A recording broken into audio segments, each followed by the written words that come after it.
যুক্তরাষ্ট্রে অভিবাসীদের জন্য আইস এখন আতঙ্কের নাম।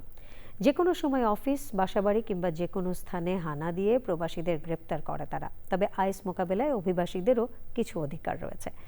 সেসব বিষয় জানা থাকলে আপনিও খুব সহজেই আইস পুলিশকে মোকাবেলা করতে পারবেন। রাজীব আহমেদের এক্সপ্লেনারে দেখুন বিস্তারিত। আপনি কি যুক্তরাষ্ট্র প্রবাসী? আপনার বাড়ি বা কর্মস্থলে কি আইস হানা দিচ্ছে, অথবা আশঙ্কা রয়েছে হানা দেওয়ার? আপনি কি জানেন আইস মোকাবেলায় আপনারও কিছু অধিকার রয়েছে?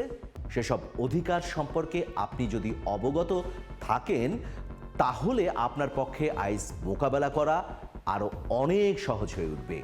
চলুন আইসের বিপরীতে আপনার অধিকারগুলো কি তা জেনে নেওয়া যাক। যুক্তরাষ্ট্রের সব ধরনের অভিবাসীদের কাছে আইস এখন সাক্ষাৎ জমের নাম।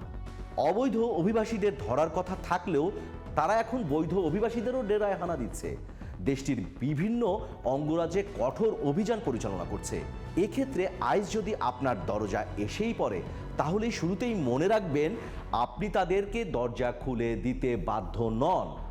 আপনার নীরব থাকার অধিকার রয়েছে। এছাড়া বন্ধ দরজার আড়াল থেকে আপনি তাদেরকে জিজ্ঞাসা করতে পারেন যে তারা কারা। তাদের ব্যাজ, পরিচয়পত্র ও ভিজিটিং কার্ড জানালা বা বন্ধ দরজার নিচ দিয়ে দেখাতে বলতে পারেন, যাতে আপনি নিশ্চিত হতে পারেন যে তারা আসলেই আইস সদস্য।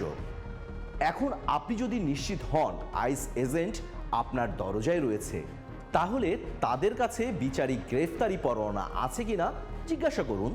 এখন যদি তারা বলে তাদের কাছে বিচারিক পরোয়ানা নেই, তাহলে তাদের ভেতরে আসতে দিতে হবে না। আপনি বলতেই পারেন যে আমি আপনার সঙ্গে কথা বলতে চাই না। তবে তারা যদি বলে হ্যাঁ, আমার কাছে একটি গ্রেফতারি পরোয়ানা আছে, তাহলে তাদেরকে দরজার নিচ দিয়ে কাগজটি দিতে বলুন। এক্ষেত্রে আপনাকে আদেশ মেনে চলতে হবে।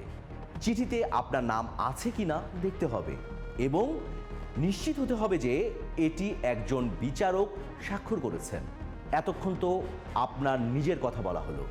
এখন যদি আইস এমন কারো খোঁজে আসে যে আপনার বাড়িতে নেই, তখন করণীয় কি? সেক্ষেত্রে আপনার কথা বলারই দরকার নেই।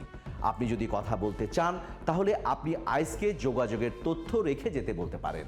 তবে সে ব্যক্তি কোথায় আছে তা আইসকে আপনার বলার কোনো প্রয়োজন নেই। মনে রাখবেন, মিথ্যা তথ্য দিলে আপনি নিজেই ঝুঁকিতে পড়বেন। এতক্ষণ তো আইস দরজার বাইরে থাকার বিষয়ে জানানো হলো। এখন প্রশ্ন আসতে পারে, আইস কি কারো বাড়িতে প্রবেশ করতে পারে না? অবশ্যই পারে। সেই ক্ষমতা তাদেরকে দেওয়া হয়েছে। জরুরি পরিস্থিতিতে, যেমন জনসাধারণের নিরাপত্তার জন্য হুমকি বা কারো জীবনের হুমকি সৃষ্টি হলে আইস আপনার অনুমতি ছাড়াই আসতে পারে। এমন পরিস্থিতি যদি তৈরি হয়, তাহলে মনে রাখবেন আপনার নীরব থাকার অধিকার রয়েছে। এ সময় আপনি তাদেরকে স্পষ্ট বলতে পারেন, আমি আপনাকে আমার বাড়ির ভেতরে অবস্থান করতে দিতে রাজি নই, দয়া করে চলে যান। এটি করলেই যে সবসময় চলে যাবে বিষয়টিও কিন্তু এমন নয়। তবে ভবিষ্যতের যে কোনো আইনি মামলায় এটি আপনাকে সাহায্য করতে পারে। আইস যদি আপনার বাড়িতে কক্ষ বা জিনিসপত্র তল্লাশি করা শুরু করে, আপনি তাদেরকে বলতে পারেন, আমি এই তল্লাশিতে সম্মত নই। এরপরও তারা সম্মতি ছাড়াই তল্লাশি চালিয়ে যেতে থাকলে পুনরায় তাদেরকে এই কথা বলতে পারেন। আপনি আপনার বাড়িতে শিশু কিংবা অন্যান্য দুর্বল চিত্তের বাসিন্দা থাকলে আপনি তাদেরকে সেটি জানাতে পারেন। তবে মনে রাখবেন, কোনোভাবেই তাদের সাথে শারীরিক বিবাদে জড়ানো যাবে না। বাসাবাড়ির পাশাপাশি আইস অফিস, রেস্তোরাঁ সহ যে কোনো কর্মস্থল বা উন্মুক্ত স্থলে প্রবেশ করতে পারে। তবে কর্মস্থলে ব্যক্তিগত স্থানে সাধারণত আপনার নিয়োগকর্তার অনুমতি বা বিচারিক পরোয়ানা ছাড়া প্রবেশ নিষিদ্ধ। অফিসের ক্ষেত্রেও একই নিয়ম। আপনি তাদেরকে সব প্রশ্নের উত্তর দিতে বাধ্য নন, অর্থাৎ আপনি চাইলে নীরব থাকতে পারেন। এক্ষেত্রে আপনি তাদেরকে আপনার নিয়োগকর্তার সাথে কথা বলার জন্য বলতে পারেন। এরপরও যদি আপনাকে তল্লাশি করে, সেক্ষেত্রে আপনি যে বিষয়টিতে সম্মত নন তা বলবেন। এটি পরবর্তীতে আইনি সহায়তার ক্ষেত্রে আপনার কাজে লাগতে পারে।